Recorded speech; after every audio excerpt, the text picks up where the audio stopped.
Seja bem-vinda, professora. Obrigada, Silano. Boa noite a você e a todos os ouvintes.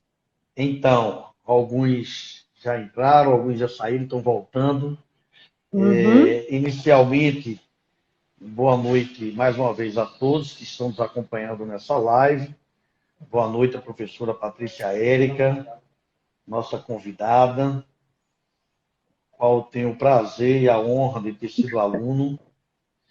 É prazeroso, professora, tê-la aqui conosco para a gente discutir um assunto que às vezes tão negligenciado ou esquecido pelo profissional que trabalha com o público em geral, principalmente o profissional da área da saúde.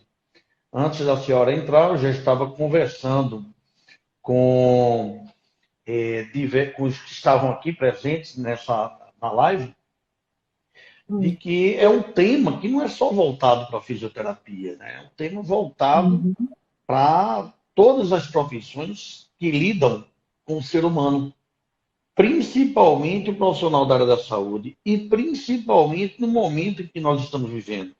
Em todos os momentos, mas esse momento chama muita atenção porque a pandemia, muito mais do que as consequências fisiológicas, né, o inúmero número de óbitos, né, é, mas também trouxe associado crise de ansiedade, depressão e tudo mais.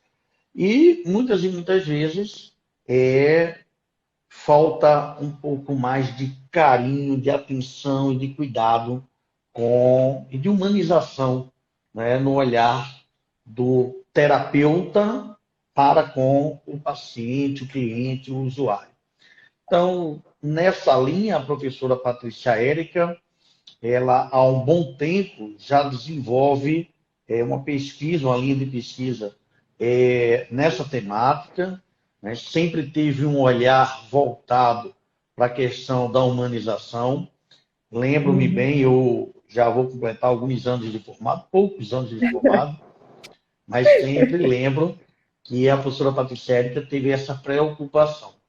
E culminou agora com a publicação de um e-book, né? Um e-book que depois a gente vai Uhum. conversar, ela vai ficar à vontade para conversar sobre isso. E eu hoje também fiz, professora, uma das minhas redes sociais, uma divulgação dessa nossa conversa, e muita gente também comentou, e eu tive a oportunidade, inclusive, de colegas, de amigos que são de outras profissões, né? Eu tinha uma amiga assistente social que fez um comentário belíssimo a respeito dessa live que iria ocorrer, parabenizando o conselho e a professora Patrícia Érica por esse momento. Então, professora, eu peço que a senhora se apresente para que a gente comece a conversar e, havendo tempo, a gente vai abrir para perguntas também. Eu Ah, também sei. peço ao Álamo Cavalcante, que é o nosso assessor de imprensa, jornalista, que nos dê um apoio com relação às perguntas que vão surgindo. A Juliana está aqui, assessora de gabinete, também vai trazer para mim as perguntas que, por um acaso, passem despercebido por mim. E aí, tendo essa oportunidade, a gente vai tratar aqui com essas perguntas. Então, professora, fica à vontade para se apresentar. Então, eu gostaria de inicialmente agradecer a oportunidade de estar aqui falando de um tema que tem tudo a ver com a minha vida pessoal e profissional, e do qual eu venho pautado minha prática profissional ao longo dos anos, né? E aí, eu entendo que o processo de cuidar do outro, ele vai muito além do simples exercício de uma profissão no sentido técnico, propriamente dito, né? E que envolvem questões muitas vezes relegadas pelos próprios profissionais no seu dia a dia. Eu lembro que o meu primeiro caso foi quando eu ainda era estudante de fisioterapia no Hospital das Clínicas, né? Eu nunca esqueci esse caso, né? Um paciente muito interessante, ele tinha um pacleuris decorrente de uma pneumonia já tratada e já estava uns 4 meses fazendo exercícios respiratórios no Hospital das Clínicas. E aí eu acompanhei esse paciente de perto, né? E foi muito interessante porque quando chegou no momento da alta, o paciente ele começou a fazer algo chamado de alternância psicossomática. Ele começou a revezar os sintomas. O que era respiratório passou a ser do aparelho músculo-esquelético. Isso me chamou a atenção, porque era um homem rígido, não tinha porquê, né, isso que está acontecendo. E foi interessante que, graças à escuta, né, e à capacidade de observação que eu tive no momento, né, eu pude perceber que tinha alguma coisa além, não é? E, de fato, esse senhor era pedreiro e não queria voltar para a atividade dele, queria continuar no benefício. Então, eu apontei isso para a fisioterapeuta responsável e a gente pensou em estratégias para desmamá-lo do serviço, né? Então, esse foi o meu primeiro contato. E a partir daí, inúmeros ocorreram, né? E a minha necessidade crescente de não apenas exercer a profissão, mas, acima de tudo, aliviar o sofrimento humano. Porque o sofrimento vai além do corpo, né? Então, eu sempre digo para os meus alunos, gente, do corpo físico, os profissionais tratam. Mas quem é que associa o cuidado, né, com esse sofrimento que está para além do físico, associado ao físico?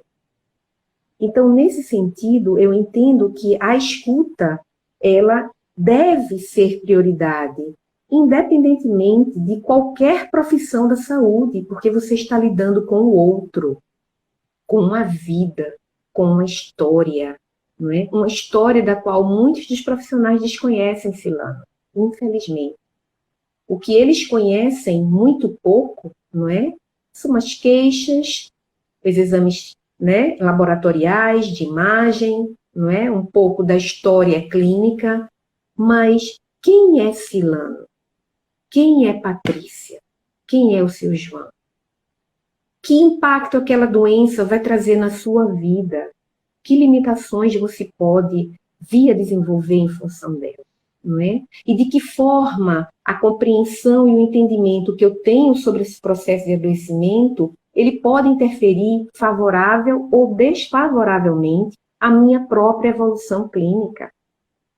Então, a minha prática clínica tem demonstrado, né, que muitos pacientes, eles não são compreendidos no seu processo de adoecimento e migram de profissional em profissional, porque ele não encontra aquele que, de fato, olhe nos olhos, aquele que, de fato, se preocupe com ele e queira saber, de uma maneira interessada, como ele faz, o que é que ele sente, entende? Então, eu percebo que quando você oferece um pouco mais de atenção, não é? Um olhar diferenciado, você chama a pessoa pelo nome, você o considera enquanto ser humano e não apenas como uma entidade nosológica, não é? Não é a tuberculose, não é a pneumonia, é seu João da Silva, é um trabalhador, é um pai de família. Perfeito, professora. E aí, a sua fala inicial, perdoe me interromper, é porque eu já começo a fazer alguns questionamentos aqui, né? A doutora, a professora Leiliane, a nossa vice-presidente, terapeuta ocupacional, também já mencionou aqui como é um assunto super pertinente, né? Principalmente no momento caótico que nós estamos vivendo. E aí, eu começo a me reportar, a minha área na fisioterapia é a terapia intensiva, é a UTI, e no momento atual, muitas e muitas vezes, quase sempre, né, nós não tratamos por Patrícia, seu João, é o leito 1, é o leito 2, é o leito 3. Então, o paciente ele perde o nome, ele adquire um número. E isso acontece praticamente em todas as profissões. Óbvio que existem as exceções, óbvio que existe aquele profissional, independente da profissão, que procura ver o nome do paciente, que trata pelo nome, que chama pelo nome, somente aqueles que têm um contato mais direto com aquele paciente.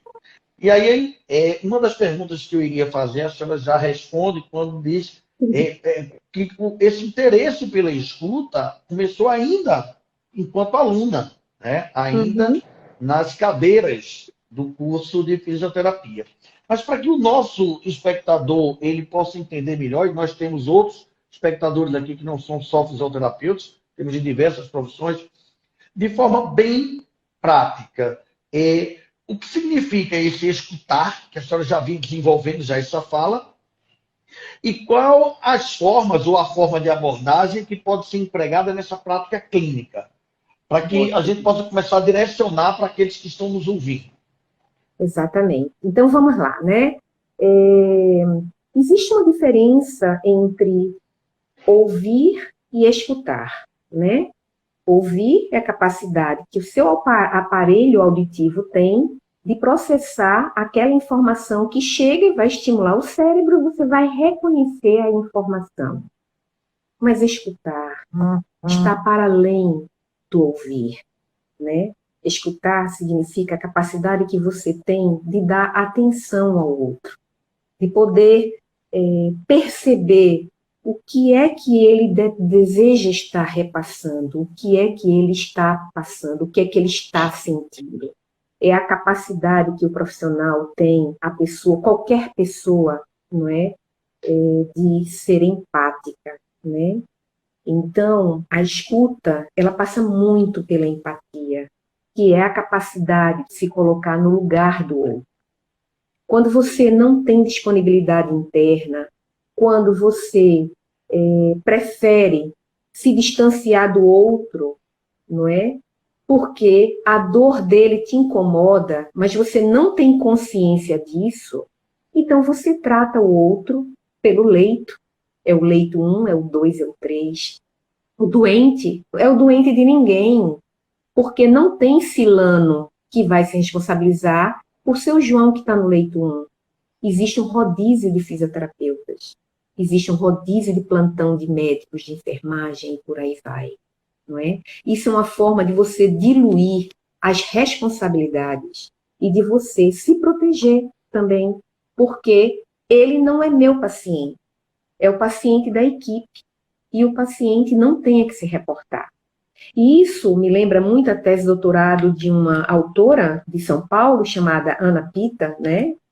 Em que ela fala que isso são mecanismos de defesa que a própria equipe utiliza no sentido de se resguardar, não é? Então, eu não posso me envolver com o paciente, então eu tenho que usar protocolos, eu tenho que me distanciar dele, eu tenho que tratar ele como um leito, número de leito, e não como seu João. Eu tenho que despossuí-lo das roupas, da prótese dentária, de um brinco, de um colar, de um óculos que o caracteriza como João ou como Maria. Porque, para mim, ele passa a ser igual a todo mundo, na medida em que ele veste a mesma roupa que todos vestem. Isso também constitui um mecanismo de proteção. Porque a equipe, ela não vai se envolver. Não, não é meu paciente, eu não reconheço. É o leito 1, é o 2, é o 3, é o 4. Eu entendo, Cilano, que nesse momento que nós estamos vivendo, esse momento de pandemia, né? Acredito que a escuta, ela ajudaria muito, não é? Porque a escuta associada a uma ação, e essa ação pode ser simplesmente colocar a mão no teu ombro, segurar a mão do outro, olhar para ele dentro dos olhos. Falar ou não falar alguma coisa, mas se você falar, você ter uma palavra para dar, você vai sair. Você vai superar. Você vai conseguir. Então, numa situação como essa, qual é o profissional que faz isso? Nenhum. Porque todos estão aterrorizados. Porque eles podem ser os próximos pacientes. Então, quanto menos envolvimento eu tiver, quanto menos eu souber da vida do outro, e eu mudar de plantão e for para casa e deixar o plantão lá continuando, melhor para mim. Porque eu não sofro, eu não me envolvo, eu não quero saber da dor do outro. Nós estamos perdendo essa capacidade, infelizmente. E eu lhe digo com toda sinceridade que a capacidade de escutar, ela ajudaria em muito a salvar vidas. O escutar associado de um cuidar atencioso, de um cuidar diferenciado, de um cuidar no sentido de tentar estar presente à necessidade do outro. Isso não exige muito.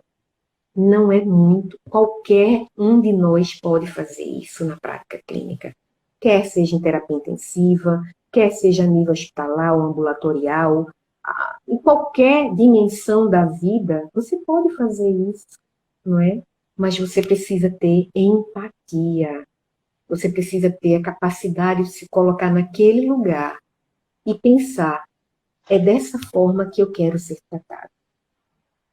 Nós estamos, professora, assim, eu faço sempre essa amarração com a pandemia, com a Covid-19, porque é o momento que nós estamos vivendo, mas obviamente Uhum. que toda essa questão do escutar e do cuidar, ela se envolve, ela se aplica, não é, de forma muito abrangente em todas as situações.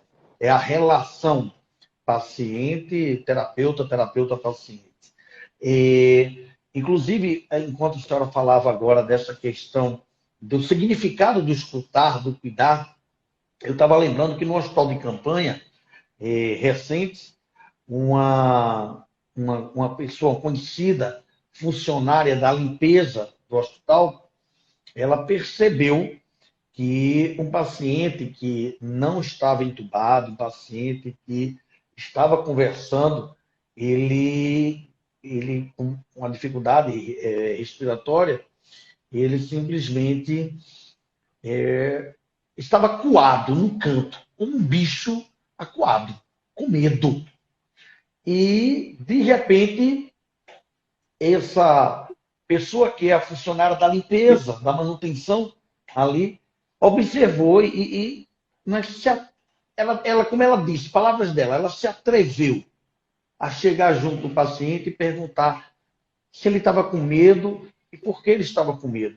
Ora, num ambiente onde muita gente estava paramentado, né? Paramentado. Então, imagine que as pessoas parecendo astronautas, né? Com face shield, todo coberto de capote, luvas e óculos e gorro, né? Então, ele amedrontado, coitado. E aí ela, como ela disse, né, se atreveu e perguntou a ele o porquê como é que ele estava sentindo, o que estava acontecendo. E ele achava que iria obrigatoriamente evoluir para o tubo. Ele iria ser entubado e iria ventilar através da máquina. E naquele momento, ela disse: eu vou chamar aqui o fisioterapeuta. Então, ela chamou um colega fisioterapeuta, né? E o fisioterapeuta foi conversar com ele e, na conversa, deixou claro para ele que nem todo paciente que estava ali acometido do vírus da Covid-19, do SARS-CoV-2, eram obrigatoriamente intubados, evoluía para a intubação. E depois dessa conversa, observou-se que ele foi mudando um pouco aquela face de tensão e que ele evoluiu melhor. Então, muitas e muitas vezes, a depressão, a ansiedade tem levado também os pacientes a piorarem. Né? Não estamos dizendo que esse é o único, ninguém está dizendo aqui que realmente não existe uma alteração fisiopatológica por conta do vírus. Claro que tem, né? Mas nós estamos falando de um componente importantíssimo que é o emocional. Então, frente a essa sua fala, e nós estamos aguardando ainda que perguntas sejam direcionadas, o Alan está acompanhando aqui no computador, e vem trazer para a gente, como essa escuta e esse cuidar, como eles podem fazer a diferença nessa evolução clínica, professora? Esse exemplo eu trouxe, obviamente, do dia a dia, né? Mas como a senhora, que é uma pesquisadora, que finalizou, ou pelo menos não finalizou, mas ela fez um ciclo com a produção de um livro, né, o qual daqui a pouco a gente vai dizer aqui à vontade onde é que eles vão encontrar, ter acesso a esse livro. Como essa escuta e esse cuidado podem fazer essa diferença na evolução clínica do paciente? Pois é, Silano. Então, quando você desenvolve a capacidade de escutar, quando você se encontra, está face a face com o seu paciente, e ele fala, né, do que sente, do que o motivou a consulta, nós temos a oportunidade de procurar entender o processo do adoecimento. Toda doença ela tem um processo, não é? e um significado também. Ela surge no momento certo, né? Eu lembro muito bem, só para você ilustrar como é importante a escuta, a atenção e a forma como o paciente se comunica.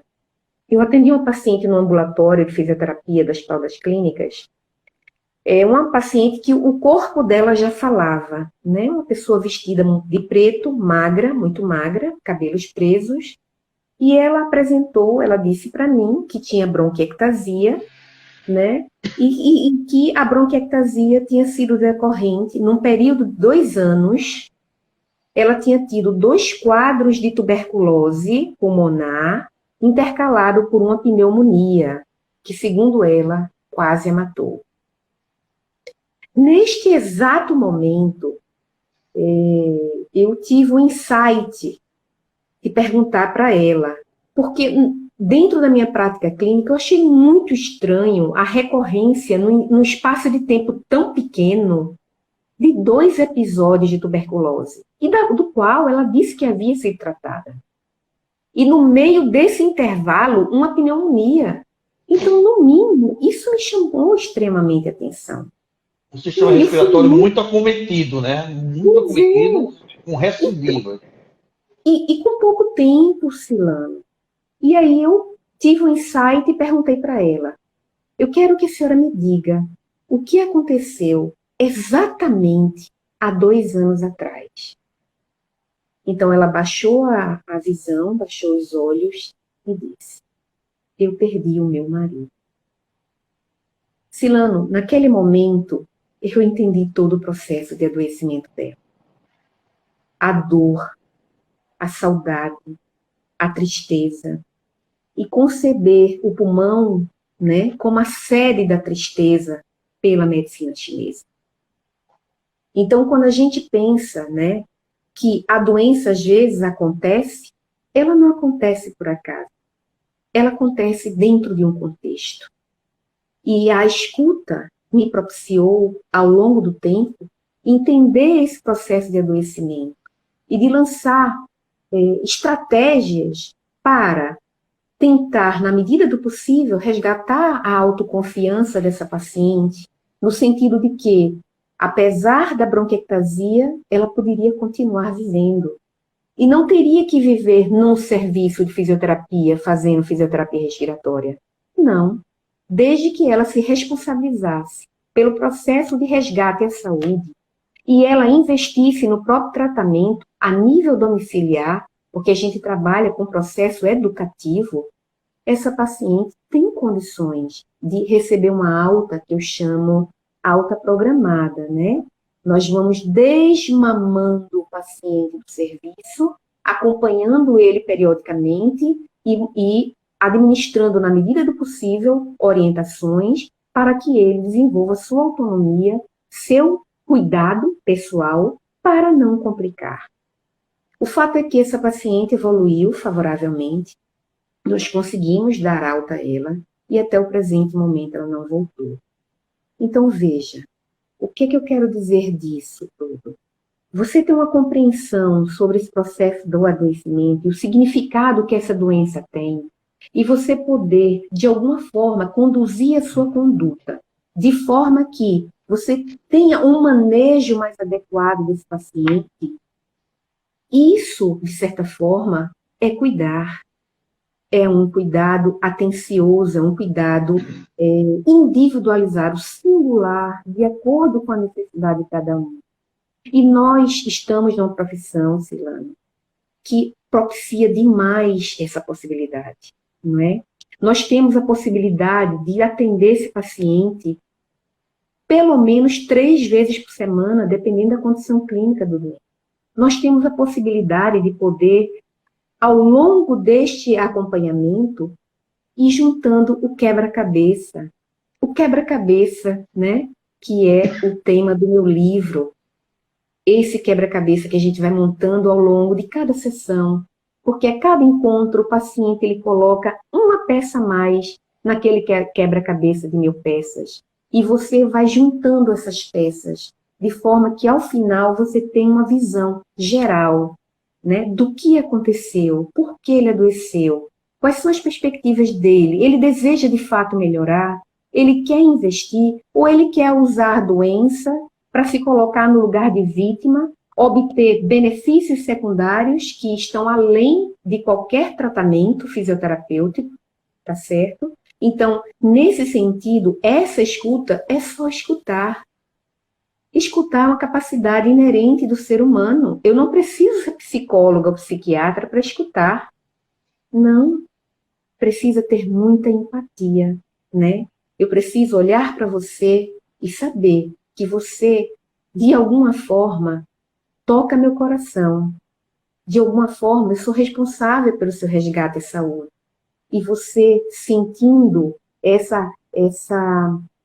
esse meu interesse no sentido de ajudar, você vai pensar consigo mesma, eu não sou mais uma na lista dessa professora, né? Eu sei que ela me reconhece, eu sei que ela me trata como pessoa, além do problema que eu tenho.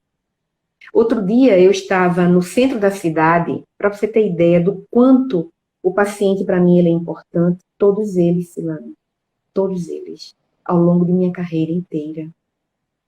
Eu encontrei um paciente no atacado dos presentes, no centro da cidade. Estava eu lá na fila. Aí o paciente chegou, doutora, como é que a senhora está? Né? Eu olhei para ele e nomeei, como vai, seu fulano? Como é que o senhor está? Então ele ficou impressionado. Impressionado porque eu já havia dado alta há meses. Mas eu lembrava do nome dele. Percebe? Percebe que isso faz a diferença? Percebe que nós, seres humanos, precisamos disso? Silano, eu preciso dizer que você é o meu fisioterapeuta. Ah, quem me acompanha é doutor Silano Barros. Gente, isso é o máximo que qualquer profissional pode ter. Imagine o significado que você tem na vida do outro. Percebe? Você, enquanto profissional, vai ao médico e o médico te reconhece fora daquele ambiente. Oi, Silano, tudo bem? Como é que você está? Gente, você não é o paciente com a doença. Você é uma pessoa. Percebe? E a senhora tocando nesse assunto, professora, aí eu começo a observar, isso é uma via de mão dupla, né? Veja, do mesmo jeito que o profissional ele se sente bem quando ele é reconhecido pelo nome, né? E isso, inclusive, é algo que a gente tem que discutir em outros momentos, dentro da própria fisioterapia, especificamente, porque, por exemplo, eu não vejo isso na terapia ocupacional, mas vejo dentro da fisioterapia, por exemplo. O paciente, ele chama o médico pelo nome. Eu vou ao doutor fulano de tal, ginecologista. Ah, hoje eu tenho uma agenda marcada com fulano de tal, meu cardiologista. Hoje eu vou à minha dentista fulana de tal. Hoje eu vou à minha terapeuta ocupacional fulana de tal. Mas geralmente, quando vai ao fisioterapeuta, é assim. Ah, hoje eu vou no físio. Hoje eu vou fazer fisioterapia, né? E muito por conta do próprio profissional, né? Ele não se identifica. Olá, eu sou Pedro, fisioterapeuta. Eu sou Silano, fisioterapeuta. Não, ele chega assim: oi, tudo bem? Eu sou o rapaz da fisioterapia. Eu sou a menina da fisioterapia. Isso eu digo muito em sala de aula, né? Aos meus alunos, a importância da identidade. Então, da mesma forma que existe essa questão de nós nos sentimos bem com a identificação do paciente para conosco, o paciente também, já que é uma via de mão dupla, ele se sente bem com esse reconhecimento. Alguns que não têm memória tão boa, é o meu caso, né? Essa barba branca já está mostrando que o tempo está sendo pesado. Muitas vezes realmente falta, né, na memória o nome. Mas você tem outras formas de você buscar o nome, né, de uma situação mais tranquila, né, sem ter que indagar diretamente, ou às vezes até uma forma mais educada que você indaga, né, que esqueceu, tudo bem, né, e você consegue extrair o nome daquele indivíduo, mas a importância da identificação. Aqui a gente já começa a ter algumas pessoas interagindo, né, durante a nossa conversa. A professora Caroline, da Universidade Federal de Pernambuco, parabenizando o CREFIT pela iniciativa em promover essa live. A Vanessa BCM Físio, estou escrevendo conforme o nome do link, né? BCM Físio. dizendo que está muito emocionada com a fala da professora.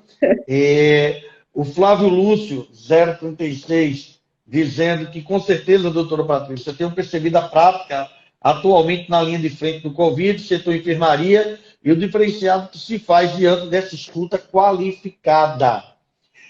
A Leiliane, nossa vice-presidente, ela cita o Carl Jung aqui, quando ela diz aqui, conheça todas as teorias, domine todas as técnicas, mas ao tocar uma alma humana, seja apenas outra alma humana. O Flávio Lúcio, é uma prática que consegue amenizar esse quadro de ansiedade e medo exacerbado, e assim podemos agir enquanto terapeutas humanizados e empáticos. A Leiliane volta a afirmar que não podemos esquecer da nossa prática clínica o psicossomático, né? Então, a importância é que aqui os profissionais começam a se identificar. A Vanessa termina aqui, a Vanessa BCM, dizendo assim, uma história de vida que se entrelaça com a nossa. Então, não dá para a gente tratar o paciente, e a senhora coloca muito bem lá no início, né, da sua fala, que muito é daquilo que é construído sobre nós, os estudantes futuros profissionais. A questão de que você não pode, você não deve se envolver, né? Você deve manter essa distância. E, obviamente, isso é levado pelo profissional, né, pelo estudante, até a formação, quando ele vai para o mercado de trabalho e ele realmente entende que não pode ter aquela intimidade de forma alguma com o paciente. Pois é, Silano. Eu quero agradecer o comentário de todos, dizer a Leiliane que, coincidentemente, essa frase de Carl Jung é a epígrafe que eu uso no meu livro, por incrível que pareça, né? Conheça todas as teorias, domine as técnicas, todas as técnicas, mas ao tocar uma alma humana, seja apenas outra alma humana. Eu acho que essa frase, ela norteia tudo que eu penso acerca do cuidar, e norteia a minha prática profissional há muitos anos. Quando você falou da questão da identidade, isso remete a outras questões, sabe, Silano? Eu identifico exatamente as mesmas coisas que você está colocando. Eu sou o físio. Eu sou, né? É a fisioterapia. Eu entendo que o único responsável por isso é o próprio fisioterapeuta. Não tem outro profissional, tá? Por quê? Porque ele não se identifica. Ele não se identifica. Ele não esclarece, ele não se apresenta ao paciente. Ele é mais um na equipe, né? Então, quando você chega e você se identifica ao paciente de uma forma bastante clara, olho no olho, demonstrando interesse em atender, e você diz, eu sou a doutora Patrícia Marinho, sou fisioterapeuta, como é que o senhor está? Duvido muito que esse paciente se esqueça de mim.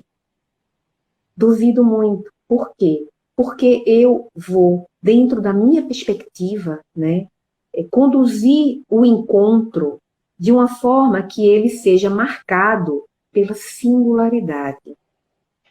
Então, eu não vou ser mais uma fisioterapeuta. Eu vou ser a fisioterapeuta daquele paciente.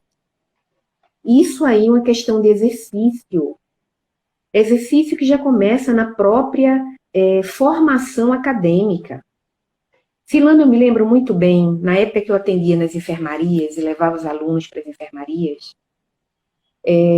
eu chegava na enfermaria, antes de levar vocês, eu entrava, me identificava para o paciente, tinha um nome no meu jaleco, mas eu me apresentava e dizia, eu sou a professora Patrícia Marinho, tudo bem? Eu sou fisioterapeuta respiratória.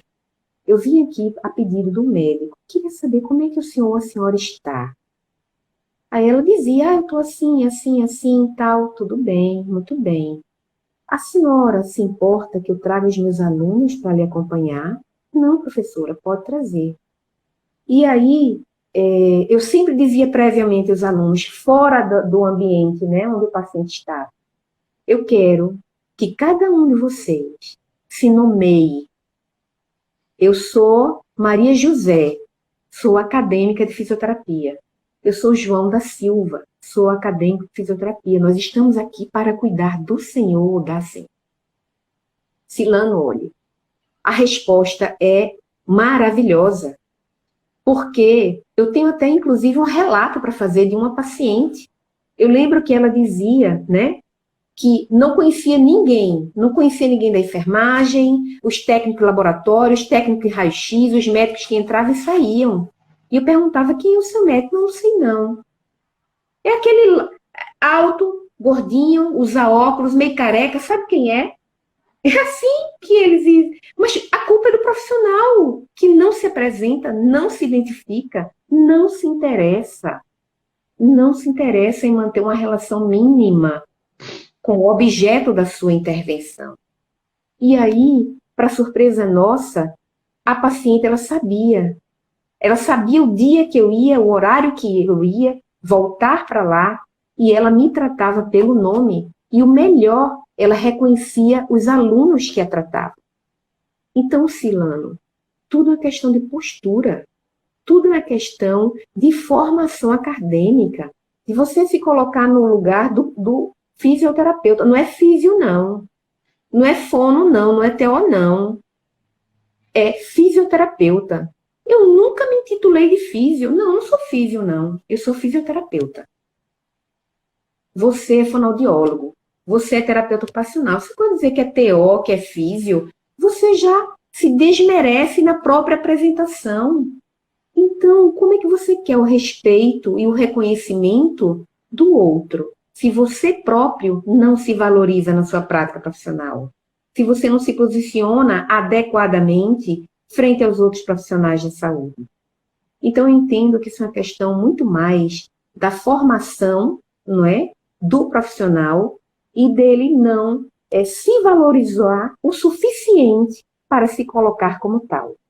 E isso, a meu ver, também envolve a questão de não se identificar, né? De não esclarecer por que é que ele está ali, qual é o objetivo do tratamento, interagir de uma forma mais adequada com o paciente, chamá-lo pelo nome. Isso é fundamental. Eu vejo os profissionais chamando tia, vô, vozinho, vozinha. Gente, isso não existe, isso é um completo desrespeito. Percebe? É Dona Maria, é seu João. Não é possível você tratar de vô e vó, porque seu vô e seu vó estão em casa.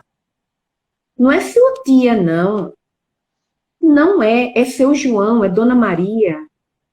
Percebe? Então, assim, essa forma de tratar que você pode até pensar que é afetivo, eu não vejo isso como afeto. Eu vejo isso como um mínimo de respeito possível que você tem para com o outro. Silano, quando você é chamado pelo nome, gente, isso reforça a sua identidade. Peraí, eu não sou doente não, coitadinho não. Ele me reconhece como João da Silva. Eu estou aqui, estou presente. Eu preciso que você ajude. Eu preciso que você se responsabilize pela sua saúde. E aí o paciente ele tem um outro impacto. Puxa, ele está confiando em mim. Eu não estou no lugar do coitadinho, não, do pobrezinho. Percebe? Tudo é uma questão de atitude. Tem detalhes que fazem diferença, professora. A senhora falando, a Vanessa novamente aqui, lembro claramente da senhora fazendo isso. Provavelmente uma ex-aluna sua. Eu também lembro. Como eu disse, eu tenho pouquíssimo tempo de formado, então eu também consigo lembrar. E eu me lembro também de um fato, professor, na minha época, lá na Universidade Federal de Pernambuco, nós estudávamos nas famosas palafitas, né? Lá, por pertinho ali, de lado da odontologia, pertinho do HC ali por trás. E nós tínhamos, na minha época, nós acompanhávamos a professora Ana Lúcia Guzmão no sexto andar. Ela tinha uma salinha no sexto andar, que na época era a cirurgia abdominal, se não me engano, no Isso, HC. era. Isso. Professor Edmundo Ferraz. Isso. E eu me lembro que a professora Ana Lúcia, antes da gente sair para atender os pacientes, né, acompanhado por ela fazia um checklist do que a gente deveria fazer, se identificar, tratar o paciente pelo nome. E eu me lembro que eu fiz um atendimento, uma avaliação, né? Porque ela botava todo mundo junto para ver a avaliação do colega e tinha os 3 pacientes, os 3 colegas eram escolhidos para fazer a avaliação, os outros ficavam observando, depois a gente fazia a proposta de conduta, e aí, resultado, a gente volta para a salinha do 6º andar para discutir como foi a avaliação de cada um. E aí a professora Ana Lúcia me disse que eu tinha errado no processo de ausculta do paciente, ausculta com estetoscópio, né? E aí onde foi que eu errei? Né? Eu posicionei o estetoscópio na posição, na altura correta, da caixa torácica, e resultado. Ficou todo mundo ali querendo me dizer, errou aqui, porque ele funcionou na lateral, não foi na parte anterior, ele não fez concomitantemente dos 2 hemitórax, e todo mundo discutindo, ela, não. E no final ela disse assim, ele errou porque ele não pediu licença ao paciente. Né? E isso eu carreguei. Hoje eu sou lotado no HR, estou afastado por conta do CREFIT, né? Estou licenciado, mas a minha prática de UTI, passei por diversos hospitais, hoje eu sou servidor público estadual, com muita honra, e sou lotado na UTI geral da HR, e eu não faço uma ausculta respiratória, inclusive em pacientes comatosos, que eu não peço a licença. Principalmente, em todos eles, mas principalmente pacientes do sexo feminino, que a gente tem que levantar a mama, então pede licença para que possa auscultar, explica o que vai ser feito, porque você está tocando no corpo de uma outra pessoa. E isso, de uma certa forma, isso é sagrado, né? Então é importante que você saiba como você vai se dirigir àquele teu paciente, que é um ser humano. Então isso ficou, eu carrego comigo aquela lição ainda lá no 6º andar da UFPE. Engraçado, eu estou aqui lendo alguns comentários que estão chegando, professora, e eu peço desculpa aos colegas que estão na live, porque para mim eu estou no celular, aparece um nome bem pequenininho. A Vanessa BCM disse, eu também sou da época da Escola Fita. E aí eu lembrei da Vanessa, minha contemporânea lá também, Vanessa Cornélio, né? Minha amiga, inclusive. Eu desejo...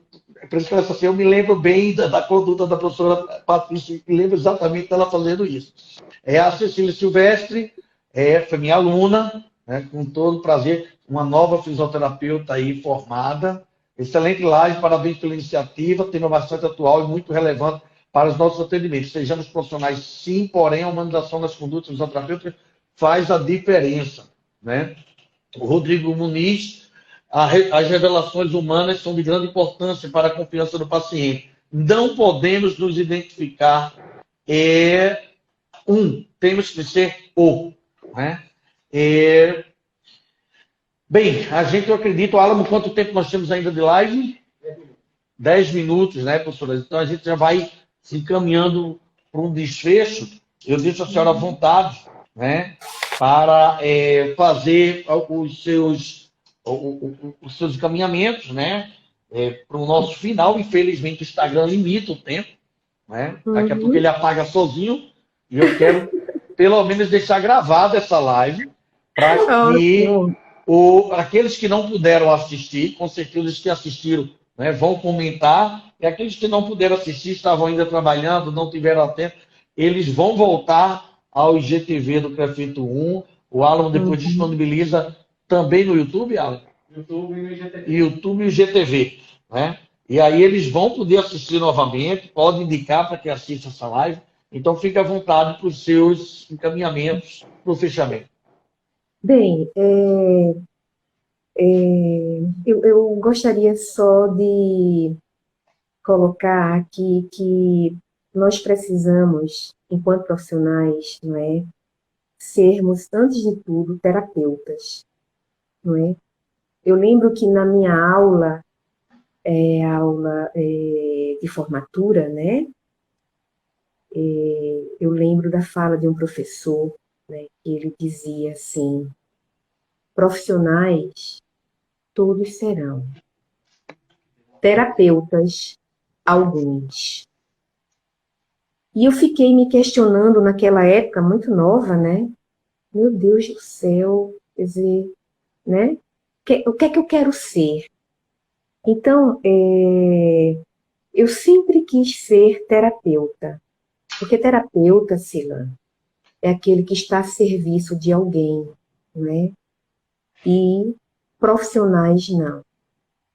Profissional você é, tecnicamente, mas terapeuta são alguns, né? São aqueles que, de fato, se preocupam com o outro.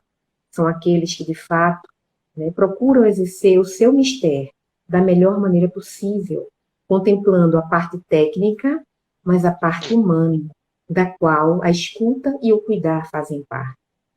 Então, o que eu mais desejo para finalizar aqui é que nós, fisioterapeutas, né, essa geração que está chegando aí, ela possa despertar para o paciente como um todo, e não apenas fragmentá-lo em partes. Eu cuido de joelho, não, eu cuido do braço, não, eu cuido da coluna, não, eu cuido disso ou daquilo. E, de fato, ninguém cuida de ninguém dessa forma. Só é possível cuidar do outro quando a gente consegue ver esse outro como um todo, como um ser humano, portador de sentimentos, tem uma vida social, tem uma identidade, tem uma história do qual nós profissionais não nos preocupamos em conhecer. E isso é de fundamental importância para que eu direcione o meu cuidado da melhor maneira possível, para que, no tempo mínimo possível, se assim for possível, né, resgatar, junto com essa pessoa, a sua saúde, né? Dentro do que é possível também, dentro dos limites que cada um tem. Não enfatizar o que foi perdido, mas valorizar o residual. O que é que você tem? O que é que você pode fazer? Lembrem-se que a ênfase é na doença, é no sintoma, é na incapacidade. Isso não é bom. Isso não é bom porque eu coloco o paciente no lugar de paciente, de coitadinho. Não, quem vai fazer alguma coisa por mim é o profissional. Eu não tenho nada a ver com isso, não. Eu estou aqui para me tratar. E essa não é a perspectiva. A perspectiva é que você caminhe lado a lado com seu paciente e você o estimule, né? Dizendo, você pode, você conseguiu. Se você só mexer um dedo hoje, o indicador, amanhã, quem sabe, você mexa a mão. E isso eu tenho que estar resgatando nele. O lado mais saudável, o interesse pela vida. E não estar ressaltando que ele não pode, que ele não deve, que ele não consegue, que ele não mexe, que ele isso, que ele aquilo. Porque isso ele já ouve de todos os outros profissionais. Nós, fisioterapeutas, precisamos fazer a diferença. Porque, Silano, nós temos uma oportunidade ímpar, diferente de outras profissões. Nós estamos com o nosso paciente mais de uma vez por semanas e meses e anos, e a gente pode fazer diferença na vida dele, tá? Diferente de um médico que não tem essa possibilidade, porque vê uma vez ou outra, ou qualquer outro profissional de saúde. Então, a gente tem essa possibilidade. Professora, e o livro eletrônico, onde os nossos colegas podem ter acesso? Pois é, Silano, eu não me preparei para passar o link por aqui, eu não sei se haveria possibilidade, porque o foco não seria bem Envie, esse. envie para a gente esse link. E Envio. o Álamo, ele vai colocar na chamada dessa live, quer dizer, a chamada não, já a divulgação da live, que ele sempre faz depois, ele edita e deixa no Instagram. Então, ele vai colocar na edição o link do livro. Tá Então, bem. envie para a gente.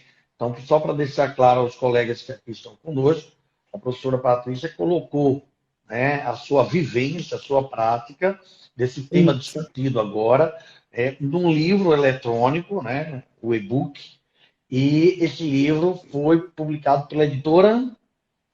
Não, ele ainda não foi publicado. Ele está disponível na plataforma Eduz. Mas Certo. eu vou repassar para você, para o Álamo, Perfeito, para que vocês perfeito, possam fazer o link. perfeito, perfeito, professora. Me diga uma coisa, só uma curiosidade, né? Eu vou acabar entregando a minha idade aqui também, meu tempo de formado. Mas eu estou observando aqui o comentário de uma pessoa que ficou emocionada com a live, é o Tarcísio NA. É o Tarcísio que eu estou imaginando? Aqui para mim, Alan, acabou o tempo? Travou aqui. A professora voltou? Ele travou, não lhe ouvi. É o Tarcísio. Pronto. É o meu filho maravilhoso, aquele que você veio visitar, se lembra? Quando Quando ele nasceu, nasceu? né? Não me diga a idade dele, não, professor. Não, vou dizer não. Não vou dizer. Mas Mas é aí, quando meu eu vi filho o Tarcísio lindo. MA, eu imaginei que era o Marinho. Eu digo, pelo amor de Deus, não acredito, não. Olha, muito obrigado, professora, pela sua participação aqui nesse momento. Gente, teve perguntas aqui sobre a questão das vacinas. A gente geralmente não responde um outro assunto quando a gente está numa live. Mas como estamos falando estamos na época da pandemia e há preocupação dos nossos profissionais sobre a questão das vacinações, a gente fez uma postagem recente sobre isso.